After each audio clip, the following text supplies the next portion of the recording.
যে আত্মীয় টাকা বেশি, দাওয়াত তাকে দেওয়া হয় স্পেশাল দাওয়াত।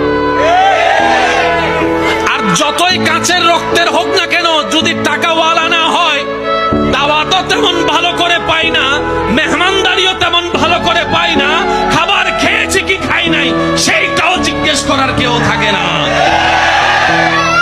সম্পদ যদি একটু ভালো থাকে, বারবার এসে জিজ্ঞেস করবে, পায়েস খাবেন, একটু চা খাবেন, একটু একটু একটু চিনি কম দিয়ে চা এনে দিই, না ভাই আমার আর পেটে না না একটু খান না, একটু বসেন না, ওই রুমটার মধ্যে না একদম এসি আছে, আপনি ওখানে গিয়ে আরাম করুন। ওই দূরের আত্মীয়টা। আর যেটা কাছের আত্মীয়, সম্পদ তেমন নাই, পাশ দিয়ে গেলেও জিজ্ঞেস করে না, সে আশা নিয়ে বসে থাকে হয়তো আমাকে একটু জিজ্ঞেস করবে। আচ্ছা খাই না খাই, অন্তত জিজ্ঞেস তো একটু করুক, মনটা বড় হবে যে না আমার আত্মীয় আমাকে একটু জিজ্ঞেস করেছে। এই আশাটাও আশায়ের মধ্যে থেকে যায়, স্বপ্নটা স্বপ্নের মধ্যে থেকে যায়, কল্পনাটা আর বাস্তবে রূপ নেয় না, কারণ আমরা এখনো পাক্কা মুসলমান হতে পারি।